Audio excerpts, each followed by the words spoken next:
Voilà, chers amis, bonjour. Nous sommes dans la journée du 23 décembre 2018. Nous sommes ici à Toronto, au Canada. Bon, comme vous avez vu le thème, nous avons décidé de faire 3 séries. Nous verrons si on a le temps. Nous ferons certainement la 4e série. Mais en tout cas, les 3 séries que nous avons décidé de faire, la première c'était Sassou le manipulateur, ça c'est fait. La vidéo est là, allez-y à YouTube, allez-y sur notre Facebook, vous allez comprendre comment Sassou manipule le peuple congolais. Voilà. Et puis nous avons fait la 2e série que nous avons intitulée Sassou le tueur. Ça aussi c'est fait, on a démontré par quelques exemples. Et nous avons clairement démontré comment cet homme a représenté l'assassinat du peuple congolais.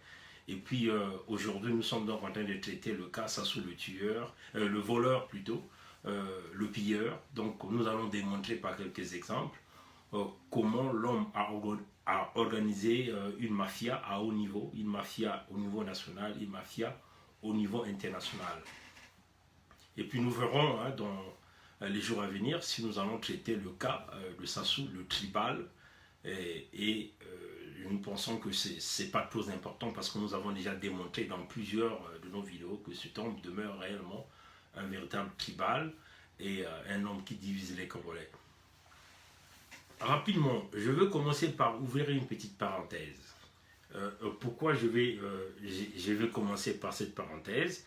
C'est parce que simplement, j'avais été interpellé par le commentaire fait par un compatriote au niveau de la place de Paris.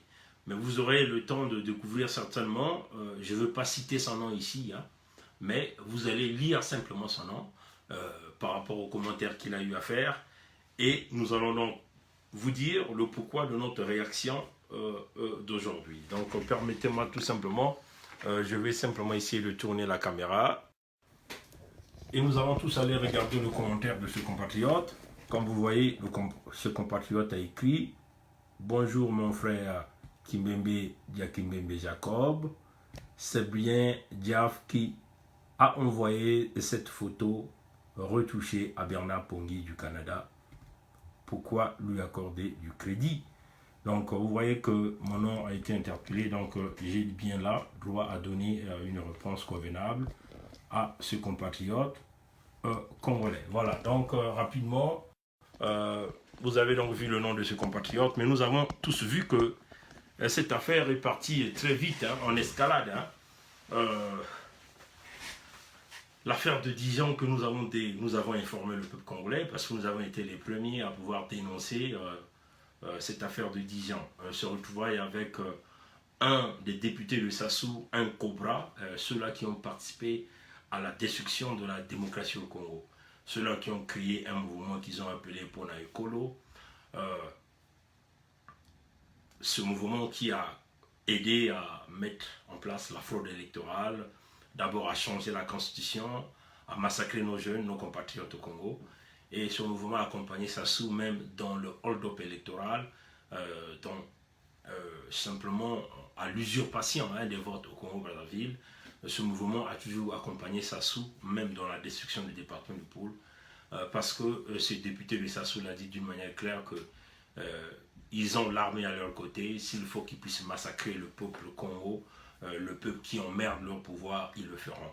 Et donc, nous avons dénoncé l'affaire de Dijon parce que nous avons dit que nous avons en place ce que nous appelons le système du baie vitré. Tout le monde voit tout le monde écoute tout le monde parle à tout le monde. Donc le baie vitré avait déjà vu ses amis, ses compatriotes à Dijon, et le baie vitré nous a informés. Le baie vitré était même, le système du baie vitré était même à l'intérieur de cette salle-là. Pendant qu'ils étaient en train de faire cette émission, le système du baie vitré était là. Le système du baie vitré nous a donné les alentours, l'atmosphère de la salle, la boisson, tout ce qu'ils étaient en train de boire, et ainsi de suite.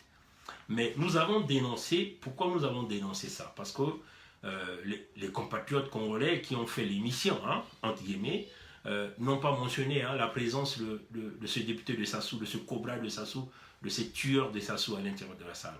Ce qui était quand même curieux parce que ces mêmes compatriotes ont énormément dénoncé l'arrivée de Mpwele à niveau de Paris lorsqu'il a reçu les Makomé. Nous savons tout ce qui est arrivé avec cette affaire de Makomé. Les Jean-Pierre Ibwanga, que nous appelons le lion de Makanda, les Nzonza et tout ce monde, que nous avons d'ailleurs tous crié, hein, nous avons tous dénoncé ça parce qu'il y avait des discussions dans les couloirs, donc un petit groupe qui se formait, qui voulait donc simplement aller négocier avec Sassou au nom de toute la diaspora, parce qu'il faut le dire que on ne peut pas ici monopoliser la diaspora, parce qu'il y a la diaspora européenne, il y a la diaspora Amérique du Nord, Amérique du Sud, la diaspora d'Afrique, vous voyez, chers amis. Donc, ce petit groupe que nous avons tous créé, mais ces mêmes compatriotes de Paris qui sont venus dénoncer pas mal de ces compatriotes là pour dire qu'ils étaient là à l'hôtel Bristol ou encore Sheraton, Hilton, un truc pareil. Ces mêmes compatriotes qui ont dénoncé ça hein, lors de leur émission.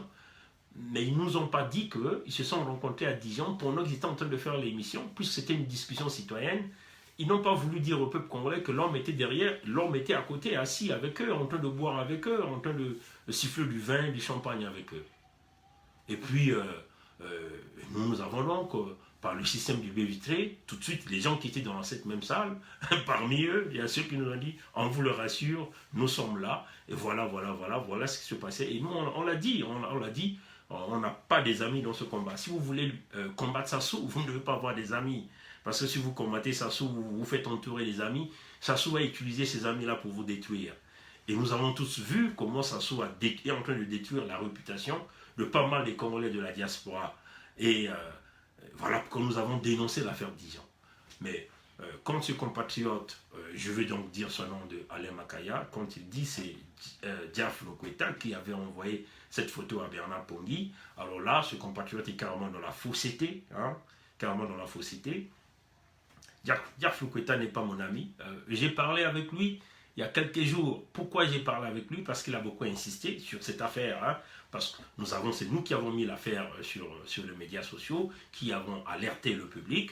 Et toutes les fois que Diaf Lokweta m'a appelé, moi je ne prenais jamais son téléphone depuis que nous sommes dans ce combat. J'ai pris son appel il y a quelques jours. À cause de ce message-là, c'est ça qui a fait que je puisse prendre son coup de fil. Et nous avons discuté avec lui, je l'ai écouté, il a parlé et tout. Bon, moi j'ai compris que dans cette affaire, il y a aussi une affaire, comme nous savons, dans cette lutte, il y a une affaire des clans. Hein. L'ethnicité est toujours là en train de prendre la tête de pas mal des compatriotes. Il y a deux choses. Il y a l'ethnicité, il y a les égos personnels, il y a aussi la lutte au leadership hein, qui est en train de prendre pas mal des Congolais. Ils sont en train d'oublier le peuple congolais qui est en train de souffrir présentement au Congo. Et nous sommes en train de dire à ces compatriotes-là, vous qui vous prenez le leadership, vous qui vous êtes en train de voir vos égos personnels, vous êtes en train d'oublier le peuple congolais qui est en train de pleurer hein, tous les jours. Parce que là, nous avons encore vu hier qu'on a assassiné un jeune à Gaboma, un jeune Congolais, hein, du lycéen, quand même qu'il soit bandit ou pas. Mais nous nous disons, est-ce qu'au Congo, la peine capitale, selon le code pénal congolais, la peine capitale est approuvée? Nous ne pensons pas. Et même s'il y a la peine capitale, ça doit passer par la justice, et non par la justice de la milice personnelle de Sassou Nguesso, de la milice privée. Donc vous voyez que tous ces compatriotes de la diaspora, qui mettent leurs égos personnels, vont nous croiser sur leur chemin. C'est ce que nous sommes en train de dire. Donc, quel que soit le titre que vous occupez dans cette diaspora, vous êtes dans cette lutte, vous ne voyez que votre petit ventre bourré de matière fécale, vous ne voyez pas les milliers de Congolais qui sont en train de mourir au Congo là, mais vous allez nous rencontrer dans votre chemin. Qui que vous soyez, hein, on va vous lâcher, on va vous dire la vérité et quand nous aurons des informations sur vous, on vous le dira. Et c'est d'ailleurs ce que nous sommes en train de faire. Depuis que nous sommes dans ce combat, on n'a pas des amis. Hein. On le dit, nous combattons ça, on est rentré à l'étape de l'esprit. Et quand nous sommes à l'étape de l'esprit, on n'a pas des amis. On ne voit pas les intérêts. On ne voit pas le bien matériel.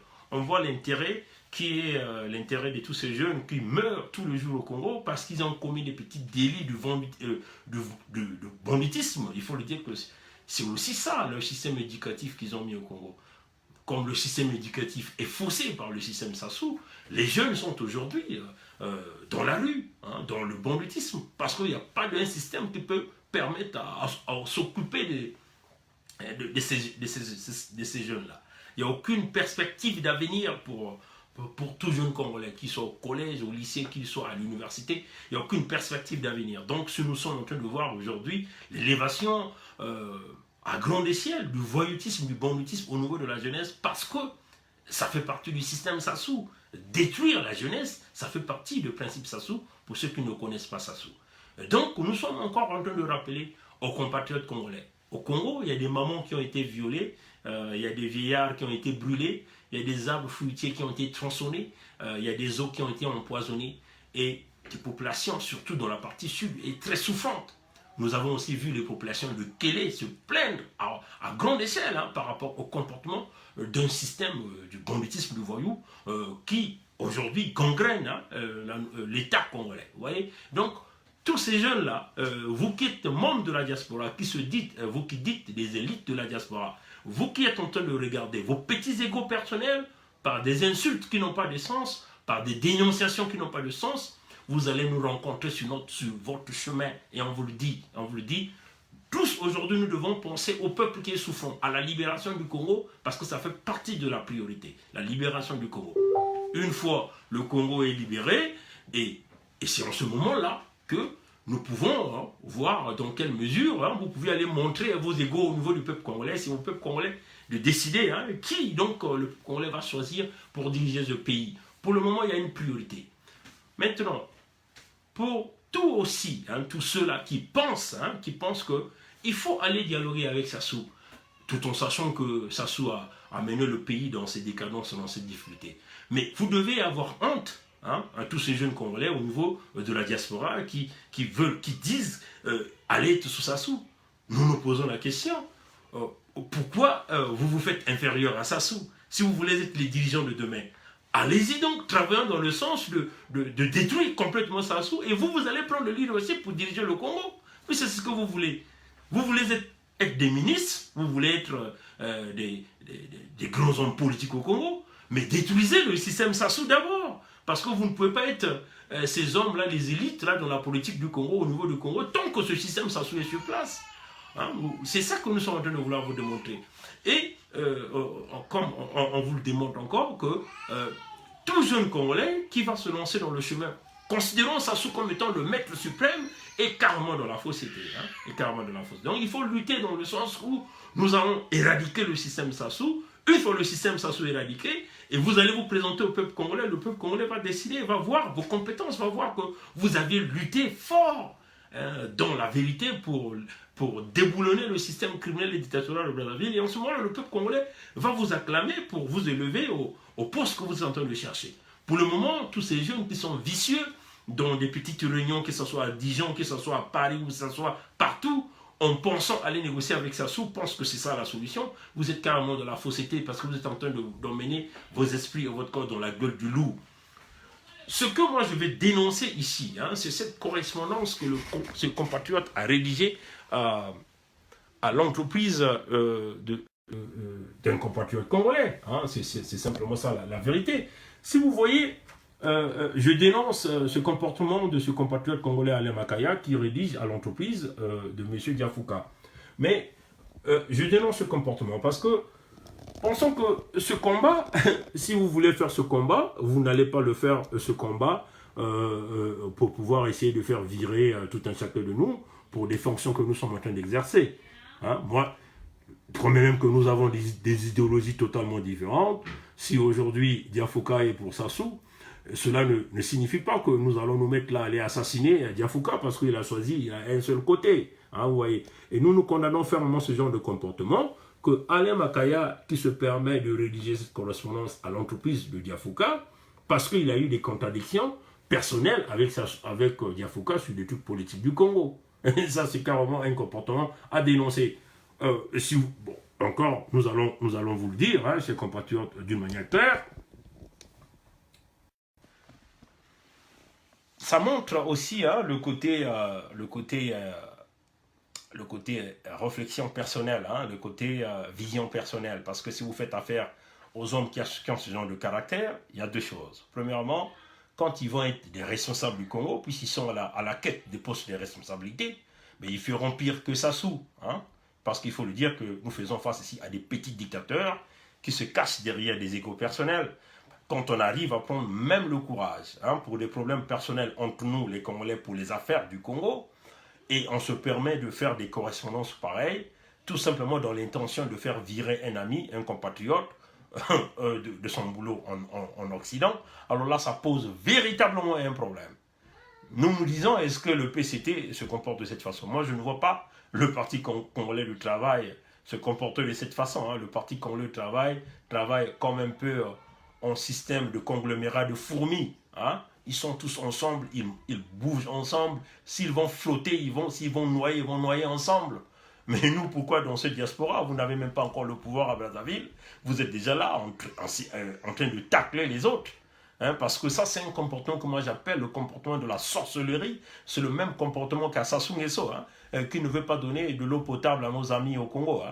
Ce même comportement qu'à Sassou Nguesso de sorcier, qui ne peut pas donner l'électricité, qui ne peut pas développer les hôpitaux ou encore le système éducatif au Congo. C'est un comportement de sorcier. Ce genre de comportement-là, tu te permets de rédiger, tu prends ton courage et tu rédiges à l'entreprise d'un compatriote parce que vous avez eu des différends et une façon de pouvoir demander à cette entreprise de le virer. Alors là, ça pose vraiment un problème. C'est un problème de leadership. Vous voyez que vous ne pouvez pas faire confiance à ce genre de compatriotes parce que demain, quand ils vont être vos ministres, parce que c'est ça qu'ils sont en train de chercher, ils vont être des ministres au Congo, ils vont faire pire que les ministres de Sassou. C'est ça la réalité. Et ce comportement est à dénoncer. Moi, je tenais forcément à le dénoncer. Ça, c'était le premier point. Deuxième point, le titre que ce compatriote utilise ici pour envoyer cette correspondance, on nous dit président Rotary Club Rossi Val d'Europe. Rotary Club. Bon, moi, j'aimerais simplement commenter là-dessus. Il faut que je dise un peu aux amis de la diaspora, ne confondez pas les pédales. Regardons la chose du côté juridique. Moi, je pense qu'il y a des avocats qui sont là, qui sont capables de pouvoir nous expliquer ça. Attention à l'utilisation de vos titres que vous avez. Nous nous disons, est-ce que dans les statuts de Rotary Club, il est écrit que le président de Rotary Club, quand il a des problèmes personnels avec n'importe qui, il peut se permettre d'utiliser le titre de l'organisation, utiliser cette fonction de l'organisation à titre personnel. C'est ça aussi la confusion. Et cette confusion, nous sommes en train de le voir au Congo. C'est-à-dire qu'on confond la fonction et le privé, et des affaires personnelles ou des affaires privées. On fait rentrer dans les affaires, dans la fonction des affaires, dans le poste que vous occupez, on introduit les problèmes personnels et les conflits d'intérêts naissent par là. C'est ça la réalité. Il faut dire à ce compatriote qui a utilisé le titre de président de Rotary Club pour essayer de faire virer un compatriote de son boulot, a aussi mal utilisé la fonction qu'on lui a donnée autour de Rotary Club. C'est cela aussi, parce qu'il faut qu'on ne confond pas les pédales. Ce genre de comportement, nous sommes en train de le voir au Congo.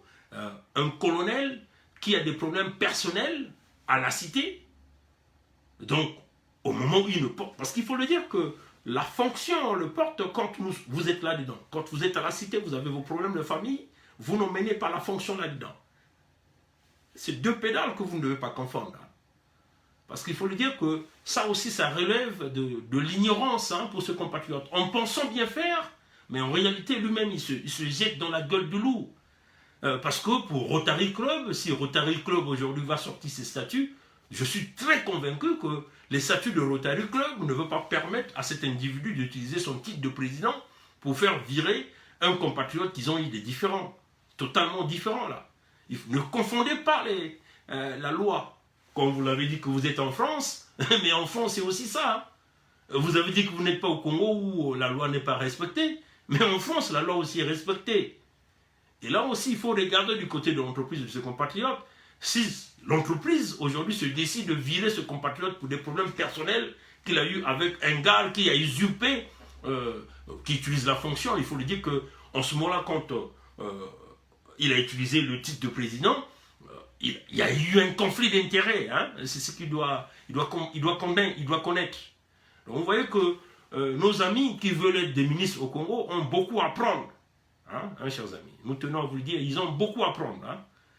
Et si cette entreprise aussi se permettait de virer ce compatriote, en ce moment, ils vont commettre un délit de droit. Et les avocats peuvent bien aller élaborer là-dessus, nous donner pas mal d'informations. Et donc, on le dit encore, attention au titre que vous utilisez très mal vos fonctions. Et aujourd'hui, quand vous utilisez très mal vos fonctions, ça aboutit à quoi? À des catastrophes. Et nous avons vu là, c'est un exemple encore, que des compatriotes qui confondent les pédales, qui pensent qu'un président de Rotary, mais Rotary Club au départ, il faut qu'on vous le dise, c'est quoi Rotary Club? Au départ, c'est une association à but caritatif. C'est ça, Rotary Club au départ s'occupait des handicapés. Vous voyez? Bon, que certaines personnes ont voulu ramener Rotary Club à d'autres affiliations qui ont d'autres, si vous voulez, d'autres idéologies, vous voyez, avec des convictions totalement différentes de ce qui était son but de départ. Vous voyez, chers amis. Donc, un président de Rotary Club, ça représente quoi? Président de la France pour faire virer un individu? Vous voyez, donc, ne confondons pas l'utilisation des titres que nous avons. Il faut le dire que ce compatriote a aussi très mal utilisé son titre de président.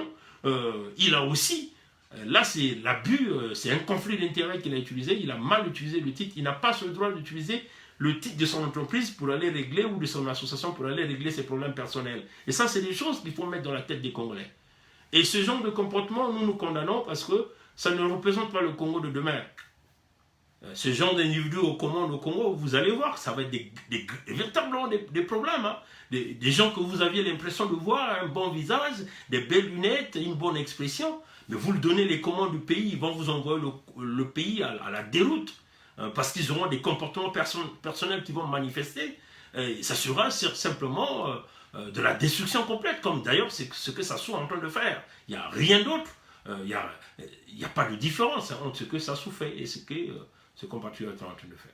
Voilà, donc il fallait que j'éclaircisse un peu sur cette petite parenthèse, et c'était nécessaire d'éclaircir sur ça. Moi, j'avais pensé qu'il fallait que je passe quelques minutes là-dessus, et ce que je vais faire, chers amis, nous allons, avant que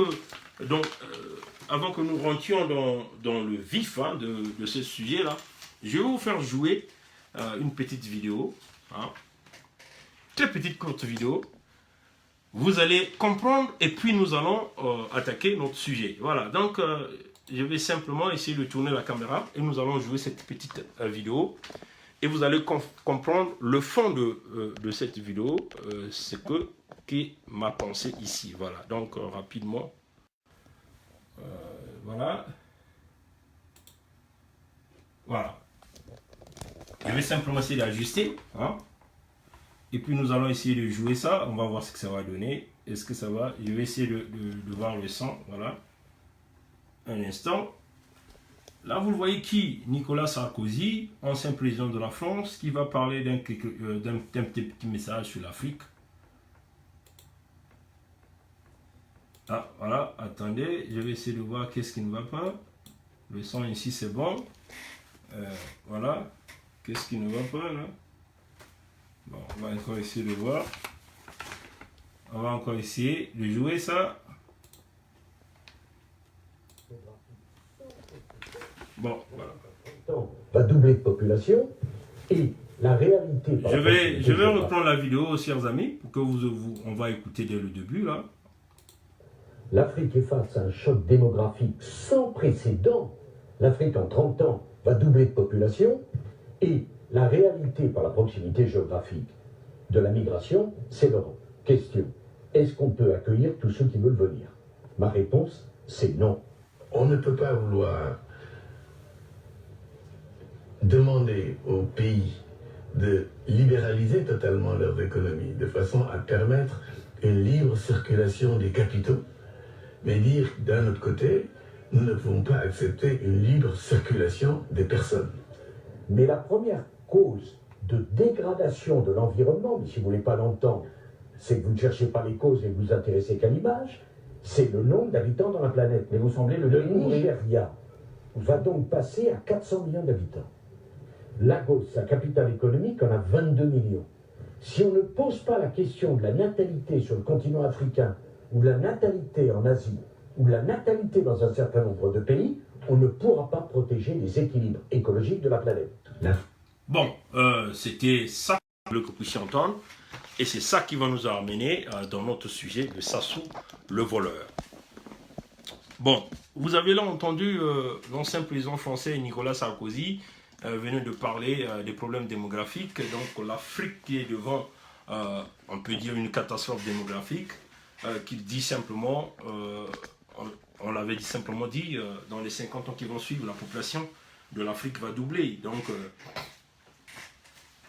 l'Afrique va en réalité occuper sa position qu'elle était en avant, c'est-à-dire que avant la colonisation, avant la déportation dans la traite négrière, tous les Noirs d'Afrique qu'on a déportés aux Antilles, qu'on a déportés en Amérique, ainsi de suite, l'Afrique va donc occuper cette première position mondiale.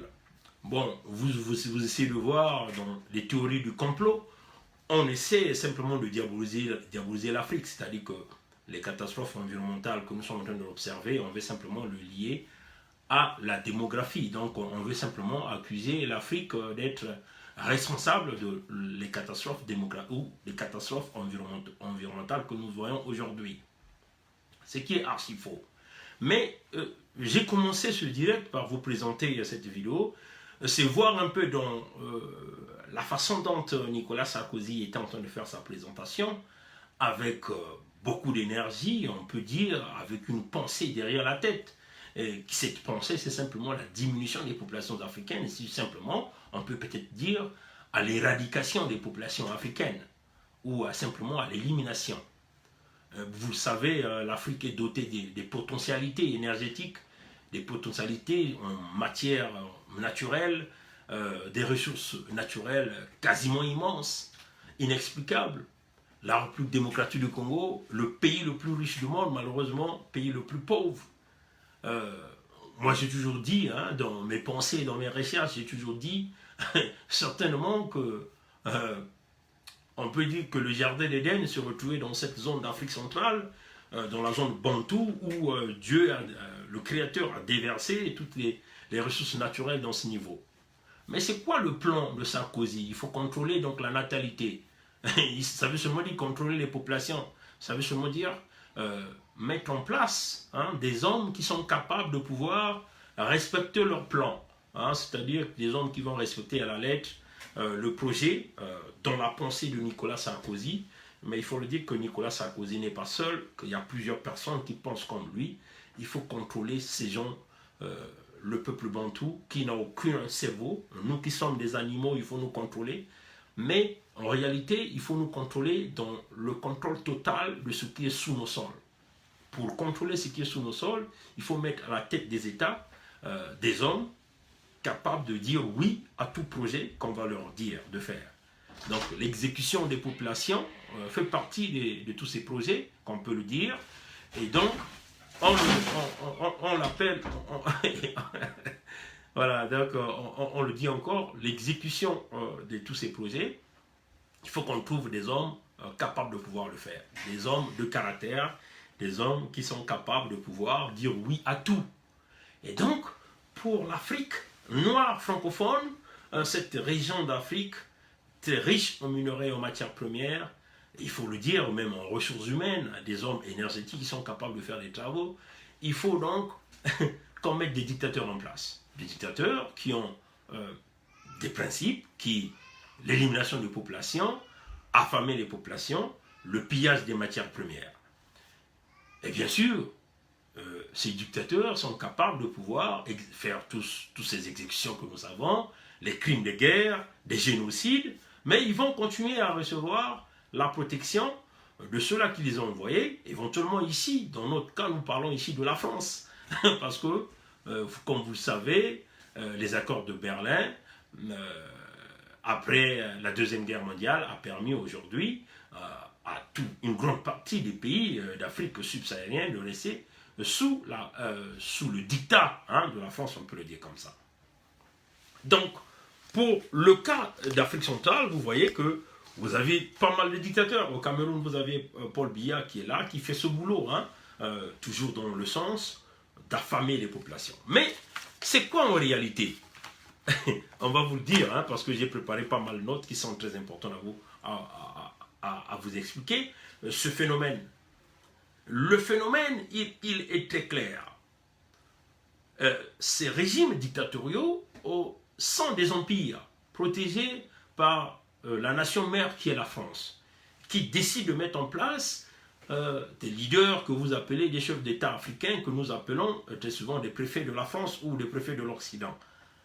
Et dans ces préfets de l'Occident, eux aussi, ils créent ce qu'ils appellent un syndicat interchefs d'État.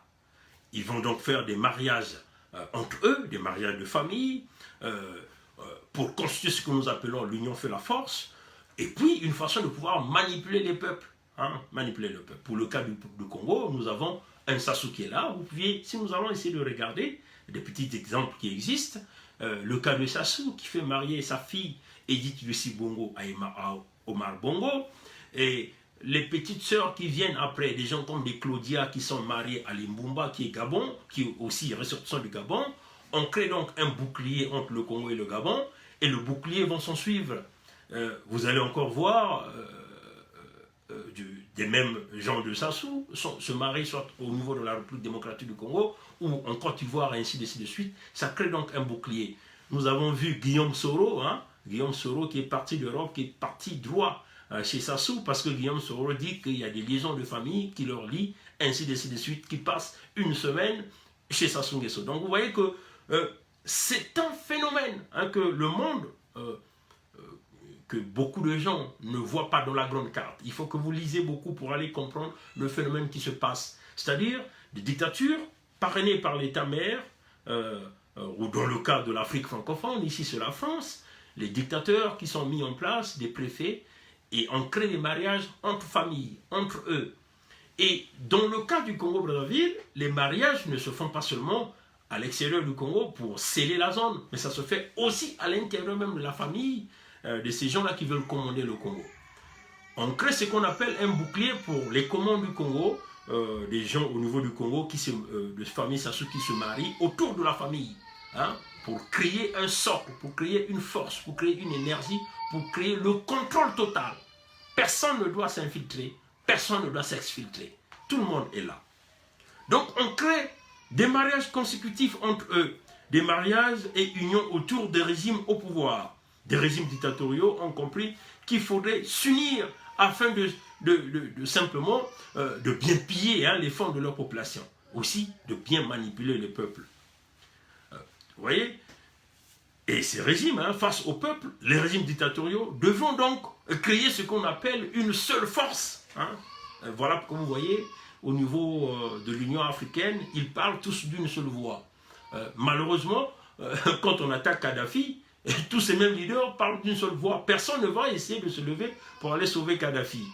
Quand même que Kadhafi a été l'un des financiers de toutes ces dictatures africaines-là. Donc, des régimes doivent continuellement exister. Pour le cas de Sassou, nous sommes en train de voir la manipulation du peuple congolais, des mariages qui se font entre la famille de Sassou. On choisit quelques élites politiques, entre guillemets, mais autour du même système Sassou, chers amis. Mais ce que vous devez comprendre, c'est quoi le lien entre notre thème d'aujourd'hui? Mais quand on crée toutes ces affiliations, il faut que ça soit entretenu par quoi? Le biais de l'argent. Donc, cet argent doit sortir de quelque part, donc des caisses de l'État. Mais la caisse de l'État est contrôlée par qui? Par un dictateur, par un despote, par celui qui contrôle le pouvoir total. Vous voyez, chers amis. Donc, on crée aussi dans ces mêmes réseaux, dans le système politique, on crée des partis politiques en contrôle. L'œil qui est sur l'œil est partout, la caméra est partout, l'œil voit partout. C'est le principe qui existe. L'œil voit partout. Pour que l'œil voit partout, il faut mettre des caméras partout. Mais c'est quoi ces caméras au Congo? Ce sont des oppositions de facettes qu'on met en place. Ce sont des partis politiques d'opposition qu'on met en place. Ce sont des associations qu'on met en place. Et vous avez la tendance à penser que ces gens-là luttent pour le peuple. Les gens-là peuvent critiquer le pouvoir jusqu'à un niveau de degré très élevé, mais sans pour autant toucher au fauteuil présidentiel. Ça fait partie des principes de la dissuasion. L'œil est partout, l'œil voit tout le monde, l'œil voit partout, mais cet œil-là, pour que ça voit partout, il faut donc mettre de l'argent en jeu. Encore, l'argent sort dans la caisse de l'État, personne ne peut contrôler la sortie d'argent, et ça fait partie d'un système de pillage, de la manipulation, de la corruption que personne ne peut contrôler. Nous avons vu aujourd'hui le cas du Congo. Sassou, vous êtes parti, par exemple, pour le système politique. Vous avez tout un kyria des associations, des partis politiques qui existent, et même, on veut même vous imposer un leader d'opposition nommé par Sassou, qui a les mêmes privilèges qu'un ministre, même avec les mêmes intérêts, les mêmes privilèges. Donc vous comprenez que ça encore, c'est un exemple que nous sommes en train de vous démontrer. L'œil est partout.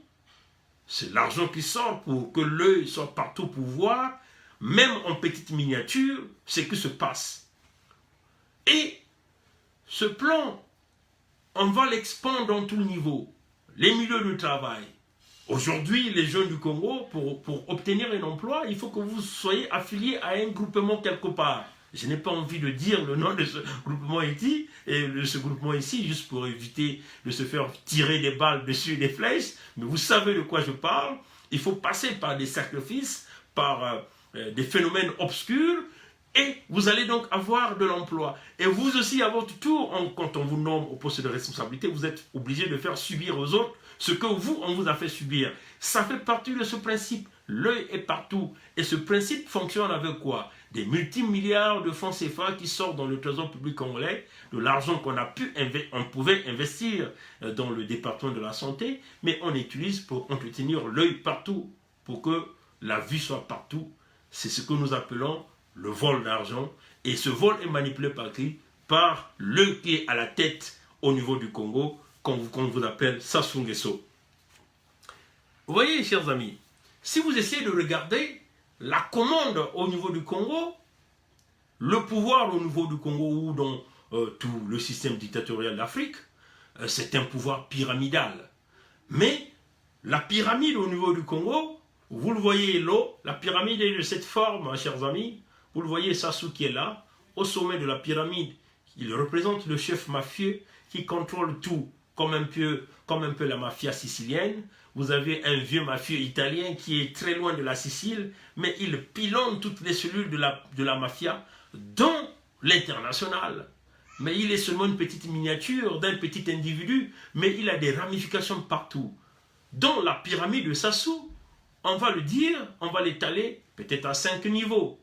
Au sommet, vous avez Sassou, un peu en bas, vous avez la famille, et un peu en bas de la famille, vous avez les multinationales. Donc, les deux grandes multinationales que nous avons aujourd'hui, dans les domaines énergétiques, c'est ce que vous connaissez, c'est Total et Eni, et les autres, certainement, vous ne les connaissez pas. Mais on vous a parlé aussi des Continent, on vous a parlé ici de plusieurs compagnies qui existent aussi.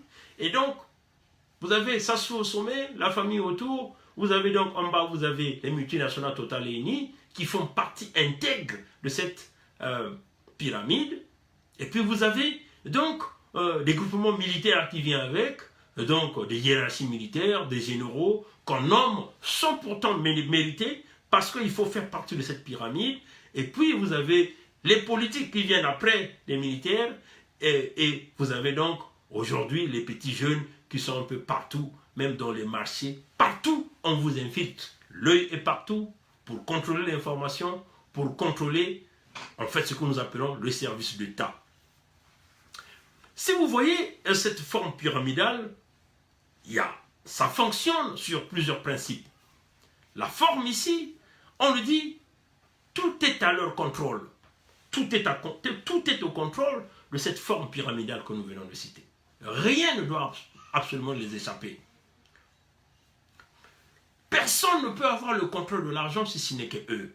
C'est ça la réalité. Si vous essayez de regarder le système du Congo, comment se fait la distribution d'argent au niveau du Congo. Dans cette forme pyramidale que nous venons de vous dire, le pétrole est bradé, les pourcentages d'argent du Congo sont remis à Sassou, et donc Sassou est en connexion directe entre lui et sa famille, et en connexion directe entre lui et les multinationales, et en connexion directe entre lui et les militaires, entre lui et les politiques, entre lui et les associations, entre lui et toute cette ramification, des petites ramifications qui font partie de la pyramide au niveau du Congo.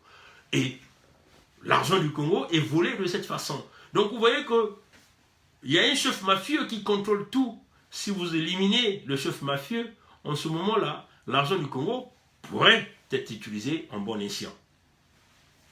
Donc on le dit, personne n'est au contrôle de l'argent, si ce n'est que eux. Toutes les entreprises qui existent aujourd'hui, qu'il s'agit des entreprises de services, ils fonctionnent avec les gens autour de ces pyramides. La famille Sassou aujourd'hui a tous les contrats pétroliers qui existent au Congo. La famille de Sassou aujourd'hui a tous les contrats de gardiennage qui existent au Congo. Aujourd'hui, la famille Sassou a tous les contrôles de services qui existent au Congo. Les généraux de ces systèmes, tout un chacun d'eux aussi, a ces petites compagnies qui fonctionnent autour de même cette manne et autour de même les ressources naturelles que nous avons, qu'il s'agit ici du bois, du pétrole, des mines, ainsi de suite.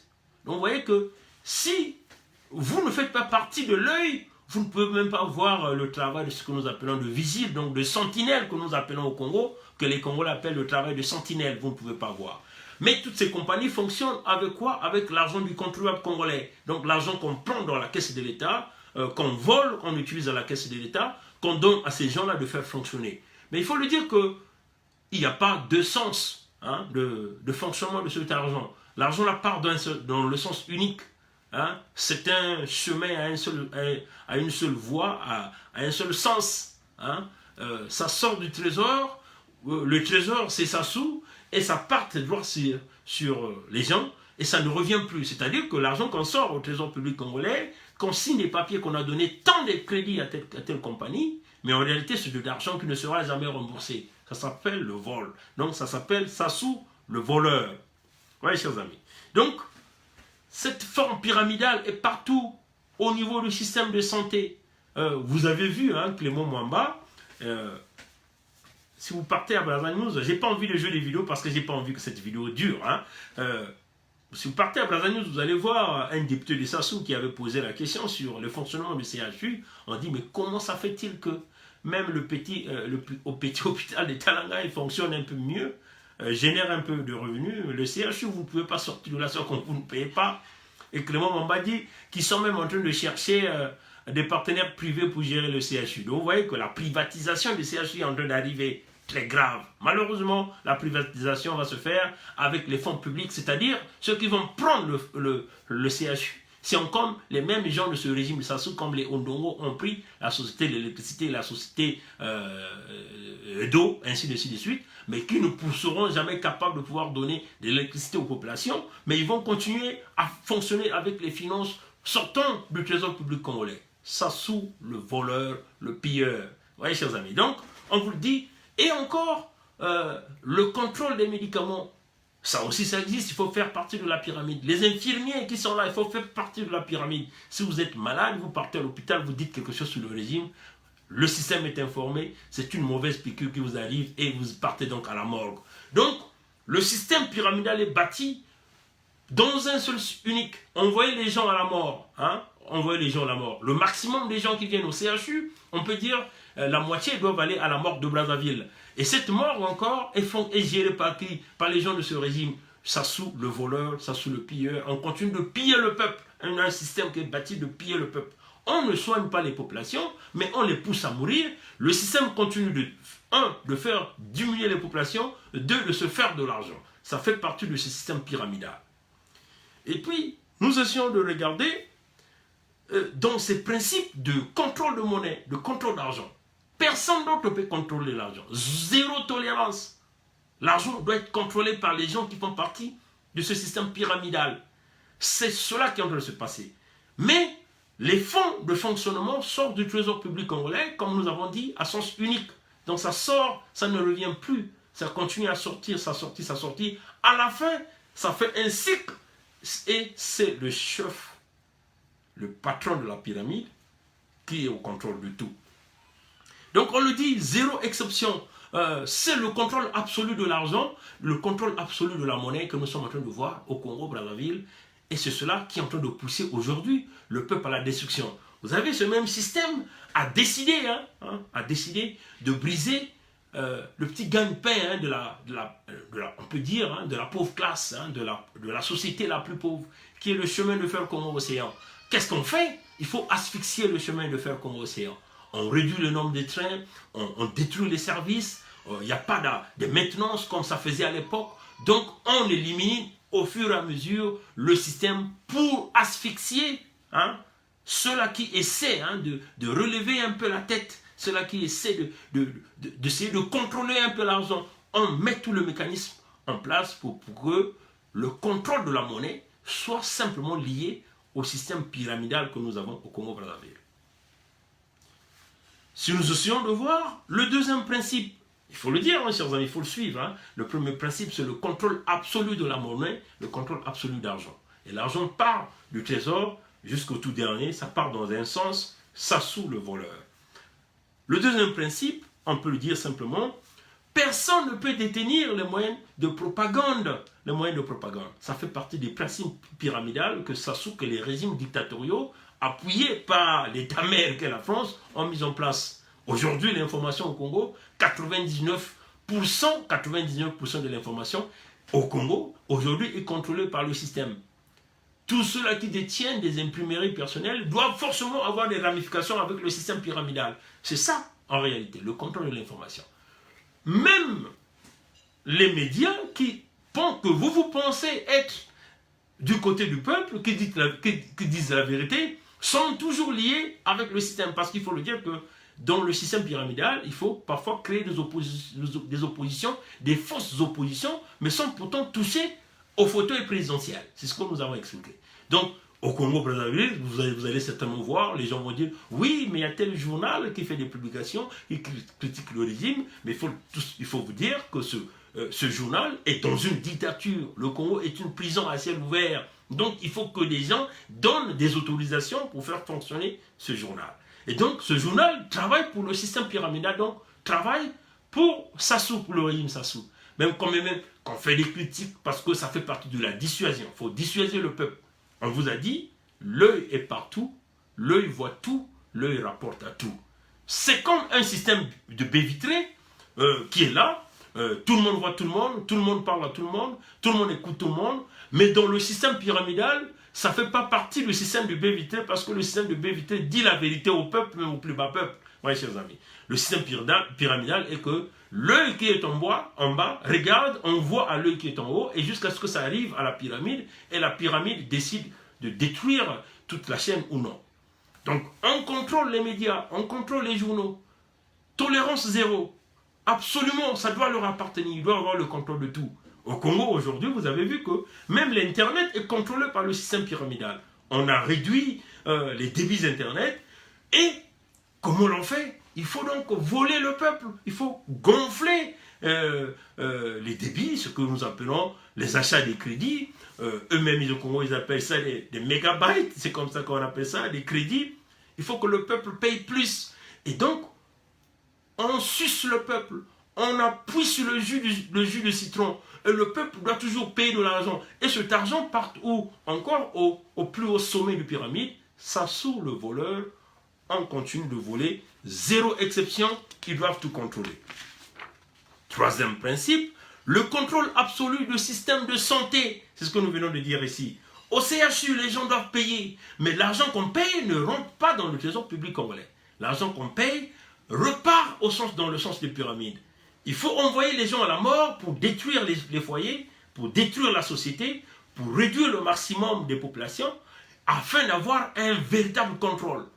Et quand vous êtes admis à l'hôpital, vous devez payer de l'argent, comme même qu'on ne vous paye pas les salaires. Ça sous le voleur, ça sous l'escroc, mais on continue de manipuler le peuple, on continue de renvoyer le peuple à la souffrance. Les peuples et les populations qui sont démunies, qui n'ont pas d'argent, mais qui ont leurs parents à l'hôpital, doivent travailler 1000 fois pour regrouper les ressources nécessaires pour soigner soit le leur, ou encore pour aller enterrer le leur, ou encore pour payer les frais dans le cas où les leurs a eu une bonne santé une fois à l'hôpital. Vous voyez donc, c'est un système qui est bâti pour pouvoir voler le peuple. Le contrôle, le quatrième principe de cette pyramide, nous sommes en train de démontrer ça sous le voleur, c'est le contrôle total du système judiciaire, militaire, policier. Zéro exception. Zéro exception. Vous voyez, aujourd'hui, le général Jean-Marie Michel Mokoko, l'un des généraux qui a simplement compris, quand même qu'il était lui-même dans le système. Mais il a dit, ça ne peut plus continuer, il faut qu'on change. Lui-même se retrouve victime de ce même système. Vous voyez que le système est dur, parce que quand vous êtes dans le système pyramidal, vous sortez du système, il y a deux choses. Mokoko a encore eu la chance de survivre, parce que ce système s'est rendu compte qu'il avait tout un peuple derrière lui. Assassiner Mokoko, c'est déclencher une bulle que le système, en réalité, ne va jamais rétablir, ne va jamais retrouver la stabilité. C'est ça la réalité, parce que ça va créer l'explosion totale. Même les multinationales qui font partie de ce système ne vont jamais subsister contre cette bulle que ça va éclater. Et qu'est-ce que le système fait? Non, mais il faut simplement l'envoyer en prison. Et avec une justice biaisée, avec zéro preuve. Vous avez tous vu ce procès de Mokoko, où on nous a exhibé quelques armes, où les gens n'ont pas été capables de démontrer, où le témoin oculaire dont on nous parlait, par exemple pour le procès d'Abira, Madame Dister qui n'est jamais venue sur les plateaux, le procès Mokoko, tous les témoins qu'on a cités, personne n'est venu à la barre, personne n'a jamais interpellé, on n'a jamais entendu ces enregistrements audio dont on nous faisait état, donc aucune preuve devant la justice, mais une justice qui décide de condamner parce que le sommet de la pyramide l'a dit. Il faut lui dire que nous faisons ici à une pyramide mafieuse, ce n'est pas une pyramide réelle où vous aviez un pouvoir qui est assis ou un État qui est assis dans la gestion, dans le contrôle total, dans la gestion de la chose publique. Vous voyez, chers amis. Donc, on contrôle le système judiciaire, le système policier est là à faire tout ce sale boulot d'exécution, comme vous avez vu par exemple ce jeune de Gaboma qu'on venait d'assassiner hier ou avant-hier, quelqu'un je crois qu'on a arrêté vendredi et que hier c'est le corps qu'on va simplement jeter à un hôpital où il n'y a pas de morgue. Ce qui est quand même curieux, c'est que vous voyez la maman de cet enfant qui a perdu la vie, portait le pagne avec l'effigie de Sassou Denis à l'intérieur. Et c'est ça qui a donné ma frustration. Quand j'ai vu des choses pareilles, je dis, mais tiens, cette maman ne pouvait pas, même à cet instant, se rebeller pour dire, je ne peux jamais porter ce pagne, mais elle avait quand même ce pagne. Et ça m'a donné très mal au cœur pour voir cet enfant qui est là assis, qui a perdu la vie, parce qu'on l'a torturé. On décide de donner la mort aux gens au Congo, le système policier qui fait ce sale boulot, et il faut le dire que après ce sont les parents qui vont se mettre à dépenser, à payer les caveaux, et ainsi de suite. Sassou, le voleur, on continue à rendre le peuple malheureux, parce que tout cet argent qu'on paye, toutes les morgues sont contrôlées par les services Sassou, les cimetières sont contrôlés par les services Sassou, donc vous voyez que les caveaux, on les achète encore auprès du chef mafieux, que le chef de la pyramide, donc le peuple continue à demeurer pauvre, et ainsi de suite. Et si nous essayons de voir, le cinquième principe, c'est le contrôle total de la politique et de la diplomatie. Ça fait partie de la pyramide. Mais dans la politique, éventuellement, on nomme les députés. Comme vous allez le voir, vos élus au Congo, dans le parlement de Sassou Denis, tout le monde a été choisi, désigné par Sassou. Parce qu'il faut lui dire qu'il faut faire semblant de vous parler de la démocratie. Il n'y a pas de démocratie dans une dictature. On ne peut pas nous parler des élections dans une dictature. C'est quasiment impossible. Il n'y a pas la transparence. Une dictature, vous ne pouvez jamais, un dictateur, vous ne pouvez pas le chasser par la voie des urnes. Nous, au Congo, en tout cas aujourd'hui, on ne peut pas nous dire que les élections sont un processus de vérité à la fin, parce que le peuple congolais a démontré que Sassou a eu 8%, mais il est là au commandes parce qu'il a utilisé les armes nécessaires, et bien sûr parrainé par l'État-mère qui est la France, qui protège tous ces crimes. Et donc vous voyez que le cinquième principe, on contrôle le pouvoir, on contrôle le système politique, par les biais de la corruption, les députés qu'on nomme, un parlement ou un sénat taillé sur mesure pour respecter les principes du sommet de la pyramide. Et bien sûr, tout ce monde, il faut les entretenir avec l'argent, donc l'argent de la corruption, de la fraude, et sortant du trésor public congolais, tout ça, ce qui pouvait être des investissements réalisés dans le système éducatif, ça sous le voleur. Contrôler la diplomatie. Mais comment contrôler la diplomatie? Il faut donc mettre beaucoup d'argent dans la corruption, dans la vente. Hein? On achète des consciences. On achète des consciences, pas seulement au Congo, par les diplomates qui sont au Congo, par les systèmes de la diplomatie affiliés partout à travers le monde entier. C'est comme ça que ce système fonctionne. Aujourd'hui, Bourgi, qui était un avocat français, nous parle des mallettes d'argent qui se déplacent dans des pays de dictature, vers des partis politiques en Occident, vers des chefs d'entreprise en Occident. Ça fait partie de l'argent de la corruption. Vous voyez que malgré que des crimes à grande échelle sont commis, ces dictateurs continuent de se balader partout, on continue de les étaler les tapis rouges, ils continuent de marcher, et ça fait partie du système de la pyramide, et c'est comme ça que ça passe, ça fonctionne. Mais, chers amis, dans tout ce que nous avons dit, nous avons ici parlé des financements. Il faut entretenir les relations de la pyramide. Hein? Il faut entretenir les relations de la pyramide.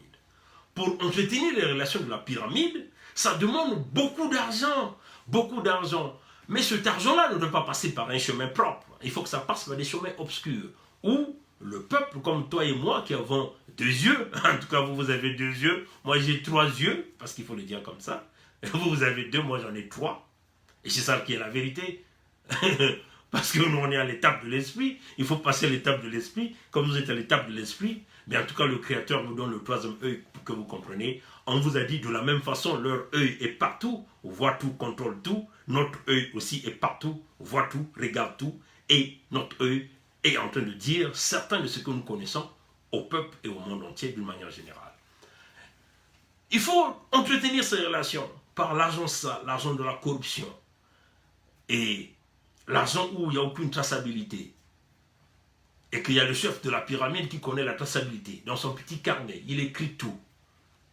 Il contrôle la diplomatie par l'argent qu'il leur donne. Les chefs d'État qui vont chez lui, qui vont chercher de l'argent, ou des gens que lui il envoie pour aller donner de l'argent. Il a tout dans son petit calepin. Il a des enregistrements audio. Il a parfois des vidéos parce qu'il a des appareils, des caméras cachées. Il a tout. Il détient aujourd'hui, Sassou aujourd'hui, détient la classe politique française dans un étau. Qu'il s'agit des grands chefs d'État français, tous, Sassou les prend en étau. Parce que Sassou les contrôle. C'est Sassou qui dit qui doit être ministre, par exemple, en France. Parce qu'il a l'information. Il a les preuves. Il a des vidéos. Il suffit simplement qu'il balance une pour faire chuter un homme politique. Mais nous sommes en train de poser la question, combien de fois ça va durer? Si nous essayons de voir quelques scandales dans lesquels Sassou est lié, qui lui permet d'obtenir de l'argent sale, qui lui permet d'entretenir le système de la pyramide. Nous connaissons l'affaire Genvor, contrat pétrolier de près de 2 milliards de dollars américains, des cargaisons de pétrole qui sont chargées en Geno et en Kossa, et du gaz, bien sûr de l'argent qui sont empochés avec des avances de fonds, on peut dire des préfinancements autour de 750 millions de dollars qu'on donne à Christelle, qui est le fils de Sassou. Mais bien sûr, comme nous avons dit, dans cette pyramide, la famille venant en 2e position, si de l'argent est donné aux enfants, le père est au courant. Donc, Sassou le voleur, de l'argent qui ne rentre pas dans la caisse de l'État, et l'État ne voit rien, les services ne sont pas payés, le peuple qui continue encore de travailler fort, avec des salaires minimes, mais qui payent leurs taxes, leurs impôts, mais à la fin, qui ne reçoivent pas les services nécessaires. Nous connaissons, chers amis, cette affaire de l'Ikwala.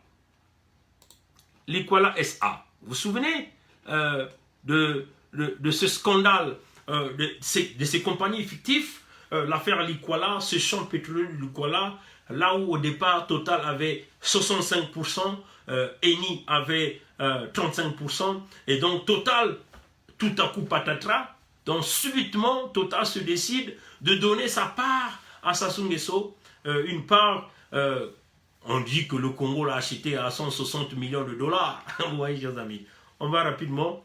Et puis, des préfinancements qui se passent. Bien sûr, en passant, si nous sommes de voir cette affaire du Kuala, cette compagnie qui était au départ avec un seul employé, un Congolais, en guillemets, mais une compagnie qui se retrouve avec des comptes dans des paradis fiscaux, de l'argent qui continue à passer, mais des compagnies qui, au départ, qui avaient un capital de 20 000 $, qui représentait quasiment 10 millions, mais qui arrivent à prendre des prêts au niveau de BNP Paribas, cette banque suisse, de 72 millions de dollars. Quand même curieux qu'on arrive à donner des prêts pareils à une compagnie qui a un capital de 20 000 $, mais on lui donne 72 millions de dollars. Vous voyez que c'est inimaginable qu'on peut donner des capitals pareils. Enfin, rapidement, nous allons faire passer une vidéo sur cette affaire de l'Ikuala pour que vous allez comprendre de quoi nous sommes en train de passer pour vous montrer cette mafia qui roule avec le chef mafieux au Congo-Brazzaville. Un instant, je vais simplement essayer de remonter le son ici parce que je l'ai mis au minimum. Je vais simplement essayer d'utiliser. Et nous allons simplement essayer de jouer cette vidéo. Voilà. En les épluchant, Jérémy Baruch, journaliste au Monde, a découvert comment Total a aidé la République du Congo à contourner des directives du Fonds monétaire international. C'est l'affaire l'Ikuala. Pour comprendre, il faut remonter à la fin des années 90. Au terme d'une guerre civile sanglante, Denis Sassou Nguesso revient au pouvoir, mais il trouve les caisses de l'État trop vides à son goût et estime que c'est en partie la faute d'Elf, l'une des grandes sociétés pétrolières françaises. En 2003, Total, qui a racheté Elf, décide de balayer ce contentieux et trouve un terrain d'entente. Au lieu d'une transaction financière, Total propose au Congo une concession pétrolière. Sauf que le Congo a besoin d'argent. La solution, ce serait de faire ce qu'on appelle dans le jargon bancaire un préfinancement pétrolier. Un préfinancement pétrolier, ça veut dire que le Congo va pouvoir emprunter de l'argent à une banque contre une somme qui équivaut à des barils de pétrole qui n'ont pas encore été extraits. De quoi transformer la concession pétrolière en machine à cash avant même que le pétrole n'ait coulé. Problème, pour des institutions internationales comme le FMI, ce type d'accord est suspect. Il y a de nombreux intermédiaires, de l'argent peut être facilement détourné, bref, un gros risque de corruption. Le Congo s'est d'ailleurs engagé dès 2000 devant le FMI à ne plus y avoir recours. Et c'est là qu'apparaît l'affaire l'Ikuala. Pour échapper au radar du FMI, Total a imaginé un montage offshore complexe afin de dissimuler un tel préfinancement. Et bien qu'elle s'en défende, Total est la pierre angulaire de ce montage. C'est ce que prouvent tous les documents auxquels le monde a eu accès. En résumé, voilà comment ils s'y sont pris. La multinationale basée en France a créé Montreau International Limited, une société enregistrée dans un paradis fiscal opaque, les îles Vierges britanniques. Cette société a ensuite été intégrée dans une autre structure, à Jersey, Montreau Trust. Et elle est ensuite devenue propriétaire de l'Ikuala SA, une société congolaise. L'Ikuala SA est en fait une sorte de coquille vide. Elle n'a pas d'employé payé, mais juste un administrateur qui est en fait un cadre de Total. Elle n'a pas de compte en banque, elle laisse le soin à Total de gérer ses finances. C'est aussi Total qui paye les gestionnaires des sociétés offshore. C'est grâce à la société l'Ikuala, sortie de nulle part, que Total peut monter le préfinancement pétrolier. Elle emprunte 70 millions d'euros à la BNP Paribas pour acheter une concession pétrolière au Congo-Brazzaville. Le remboursement de cette somme est garanti par la production pétrolière sur les 7 prochaines années.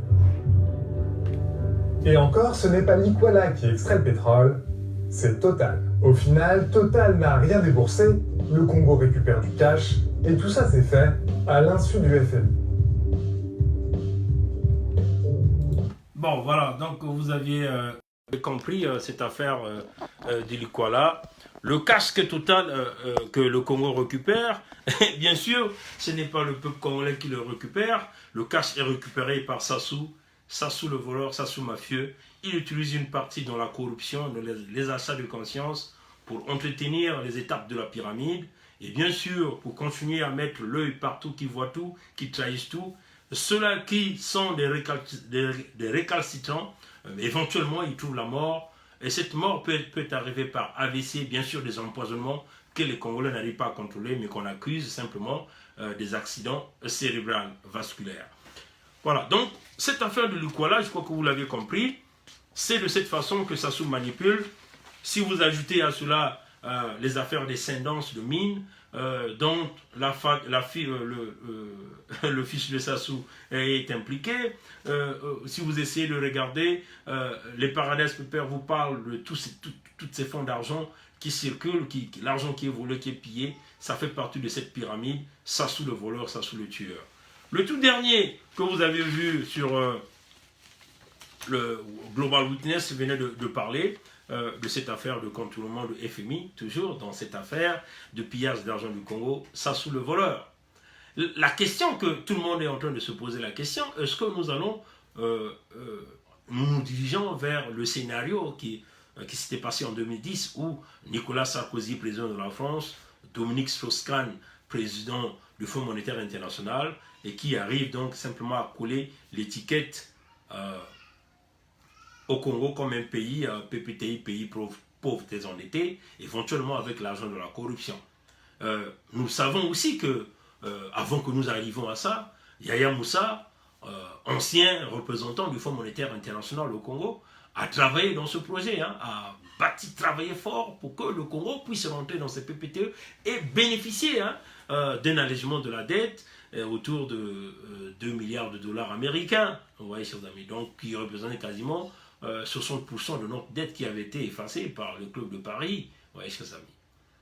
Mais dans ce que Global Witness venait nous démontrer, ces tout derniers scandales qui venaient d'arriver, si nous ajoutons à tous les scandales qui sont passés, c'est qu'il y a une magouille qui est toujours là entre les multinationales qui fait partie de la pyramide, Sassou qui fait partie de la pyramide, et nous avons aussi dit qu'il fallait, dans les principes de la pyramide, il fallait contrôler la politique et la diplomatie.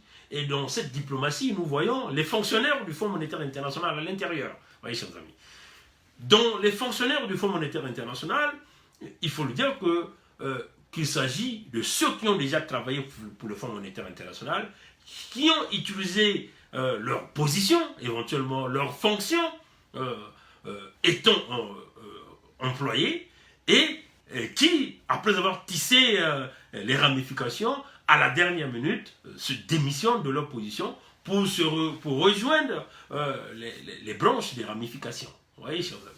C'est le cas aujourd'hui de ce que Global Witness venait de nous parler. Nous avons 2 multinationales qui sont impliquées. Vous avez un agent du Fonds monétaire international, un ex-agent, qui est Yaya Moussa, représentant du Fonds monétaire international à Brazzaville. Vous voyez, chers amis. Et donc, ce que Yaya Moussa, qui fut déjà l'homme qui a travaillé dans les contrats du Congo avec le Fonds monétaire international en 2010, 3 mois avant que le Congo ne puisse bénéficier de financement, si vous voulez, l'allègement de la dette, Yaya Moussa décide de démissionner de sa position de représentant du Fonds monétaire international à Brazzaville au Congo.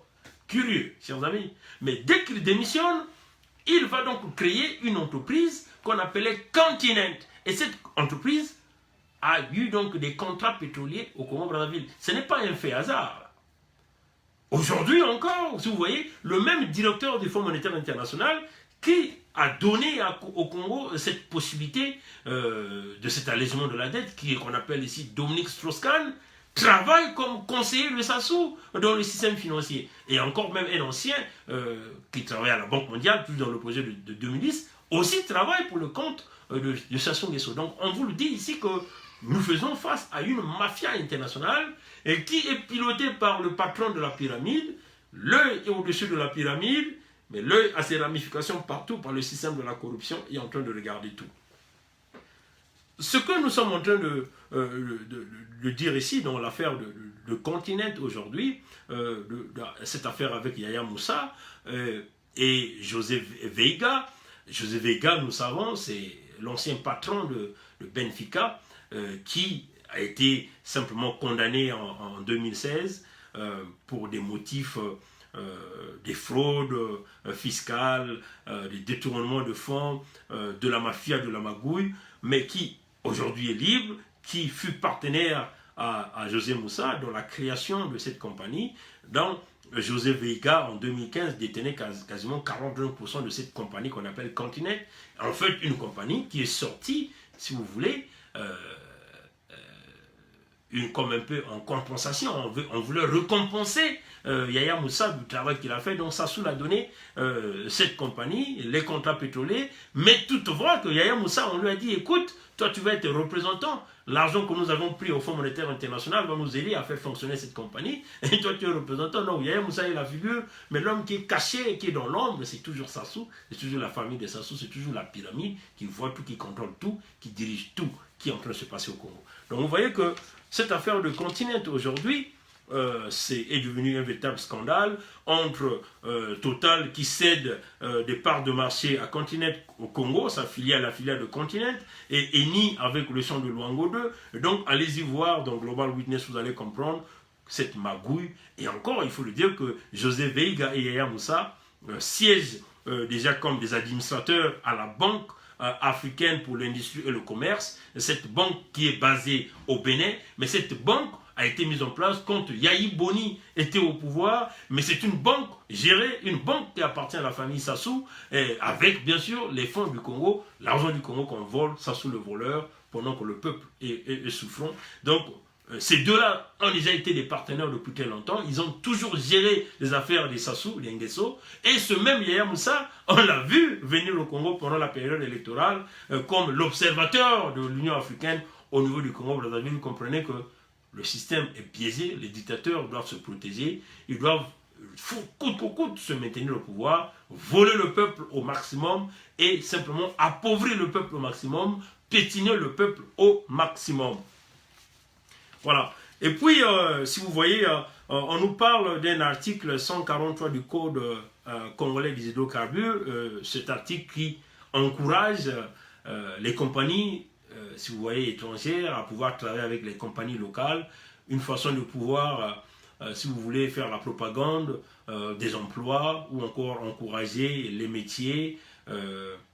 Mais en réalité, c'est un article qui est là pour aider à Sassou, aider à ces compagnies qui appartiennent aux membres de la pyramide, le pouvoir absolu, le contrôle absolu du travail, de l'emploi. Aujourd'hui, c'est ce que nous sommes en train de voir au Congo. Les contrats de marché sont donnés à ceux-là qui appartiennent à la pyramide, mais un jeune Congolais entrepreneur ne peut pas évoluer. Le cas de Véron Mankou peut encore être un exemple, qui était venu avec une brillante idée, avec cette affaire de téléphone Elikia. Des multimilliards de dollars de CFA sont sortis du trésor congolais pour financer, avec cette affaire de zone économique spéciale de Maluku et même de Pointe-Noire, qui aujourd'hui n'a jamais généré aucun emploi au peuple congolais, il faut le dire comme ça.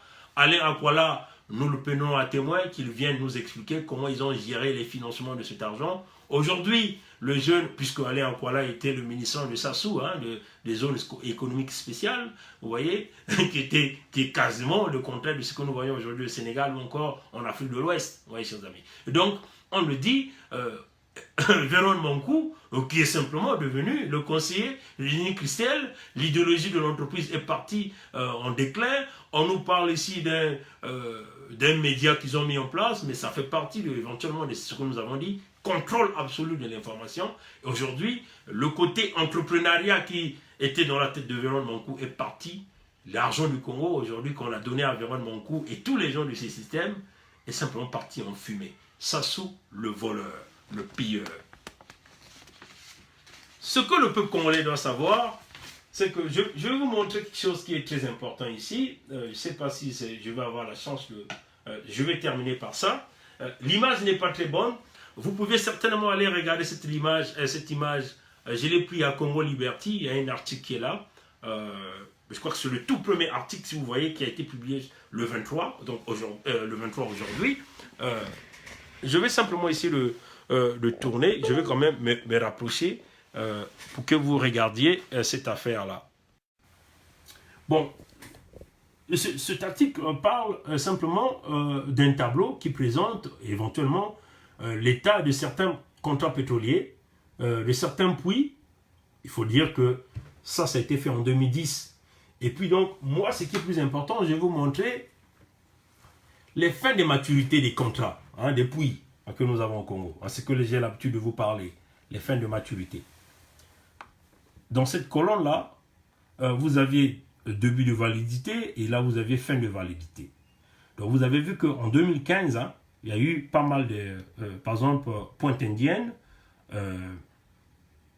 ça c'est une concession pétrolière, ce permis avait été octroyé à AOGA, ça encore c'est une compagnie, j'avais déjà fait une vidéo là-dessus, c'est encore une compagnie qui est basée dans des paradis fiscaux, tout l'argent de ce puits partent par des paradis fiscaux. En réalité, c'est des contrôles, c'est des compagnies mises en place par Jean-Jacques Bouya et une compagnie qui est sous Denis Ngokana aussi, cette compagnie-là. Hein? J'ai déjà fait une vidéo là-dessus. Allez-y regarder dans toutes mes vidéos, je ne me souviens plus du titre. Vous allez voir, j'ai déjà parlé de cette compagnie. Vous allez voir que normalement, en 2015, il ne devait plus avoir ce permis-là. Mais comme on vous le dit, ce que je vais vous faire remarquer, c'est que vous allez vous rendre compte que tous les puits qui sont arrivés en maturité, ça s'est fait simplement avant le coup d'état de Sassou Nguesso. Donc, les Sassou Nguesso, avec le système ELF, savaient que de nombreux puits devaient arriver à maturité après 1997. Donc, il fallait forcément faire la guerre pour récupérer tous ces permis-là. Parce que je crois que c'est là où l'Issouba comptait. Parce que l'Issouba, la SNPC, ce n'est pas une création de Sassou, c'est une création de l'Issouba. Parce que l'Issouba, dans son projet, il voyait déjà vendre son pétrole, tous ces puits de maturité, je ne sais pas ce qu'il devait faire avec. Mais c'est là où il disait que le Congo devait décoller. Mais il voyait ça, parce qu'il a renégocié et il voyait tous ces puits. Donc ces puits devaient revenir carrément au Congo. Donc il fallait qu'on fasse la guerre à l'Issouba pour le chasser, pour que ces multinationales-là récupèrent ces puits. Et vous allez voir que dans ce tableau, vous allez voir que plusieurs puits sont arrivés à maturité quasiment. Si vous essayez de regarder ici, là, en 2000, ça va arriver à maturité en 2023. Ça, c'est en 2020. Ça, c'était arrivé en 2015. Donc, ça était au pouvoir. Ça, c'est en 2023. Ça, c'est en 2028. En 2029. Et vous allez voir que les dates que lui, il a donné les permis, il a donné le permis en 2010. Bon, celui de 79, on ne peut pas compter. Celui de 78, c'est encore... on ne peut pas compter. Mais si vous voyez, 70, 2010, 73, 1989, 2008, ça encore c'était sous Sassou. 92, je crois que ça c'était sous l'Issouba ou Milongo. 1999, ici en bas, 1999, ça encore c'est Sassou qui a donné ces permis-là. Mais regardons les puits qui vont arriver en maturité. 2020, d'ici peu, 2023, 2028, 2029, et ainsi de suite. Donc nous allons avoir, les amis,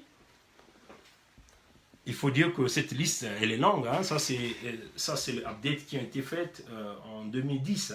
En 2010. Vous allez remarquer qu'il y a plusieurs puits. C'est ce que nous avons l'habitude de vous dire. Et je suis même très ravi que Congo Liberty, par l'article de ce compatriote, là, venait de publier ce tableau. Nous avons dit qu'il y a plusieurs puits qui arriveront à maturité d'ici peu, n'est-ce pas? Et là, ça vient de confirmer. Vous avez vu, Sassou est parti, voir Poujani, le patron de Total. Et à la fin, le patron de Total vous avez dit quoi? Est-ce que j'ai encore cette vidéo? Je ne sais pas, j'ai pas envie de jouer cette vidéo pour ne pas trop perdre le temps. Mais en tout cas, allez-y chercher ça. À la fin, vous allez voir, le patron de Total va vous dire nous allons fêter nos 50e anniversaire. Donc, on va inviter Sassou là-dessus. Le puits de Moho, oui, le puits de Moho est en train de pomper plus de 400 000 barils par jour. 400 000 barils par jour, chers amis. 400 000 barils par jour, chers amis. C'est beaucoup de brut. Vous voyez? Et à la fin, il a dit quoi? Plus de contrats, plus d'exploration. Ce qui dit qu'on voit le futur du Congo. Le futur du Congo, c'est plus d'exploration avec Total. Mais l'exploration, ce sont ces permis-là qui vont arriver à maturité d'ici peu. Donc Sassou est déjà parti pour aller brader ses puits, aller prendre le cash, parce qu'il sait qu'il ne retrouvera pas l'argent avec le Fonds monétaire international. Donc il faut le cash, il faut qu'il continue de subsister. Pendant que le pays est en déclin, les gens pensent déjà à une élection de Sassou en 2021. C'est inimaginable, chers amis. Quand quand vous essayez de regarder dans la grande carte le Congo-Brazzaville, vous êtes en train de s'imaginer une autre élection. Vous allez voir que d'ici peu, il va encore vous venir avec un autre discours. Vous vous souvenez de son discours de l'année dernière? Il vous avait dit, devant son parlement nommé, il avait dit que les accords avec le Fonds monétaire international partaient en bon train. Aujourd'hui, nous sommes à plus d'une année. Il n'y a pas un accord qui a été signé. Et il va encore venir avec le même discours, les mêmes gens vont se mettre à clamer. Peuple congolais, on vous le dit, vous n'avez pas droit à l'erreur.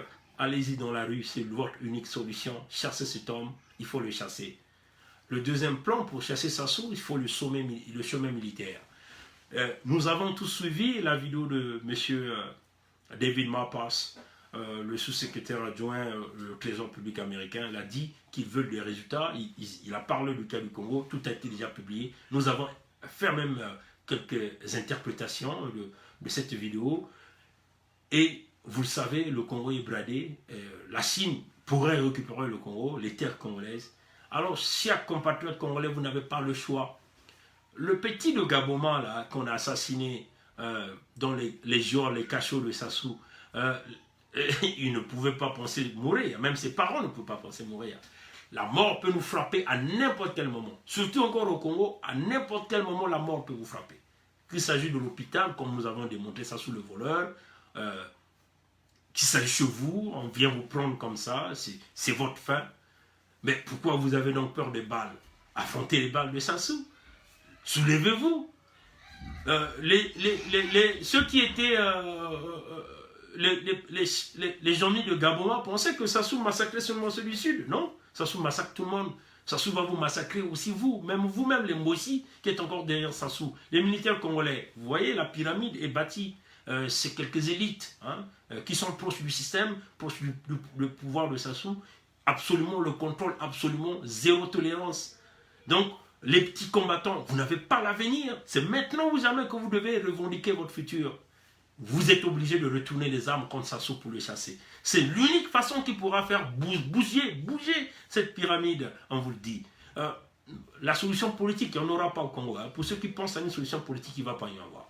Et il faut qu'il y ait un soulèvement populaire ou encore chasser Sassou par le biais des armes. C'est ça l'unique solution.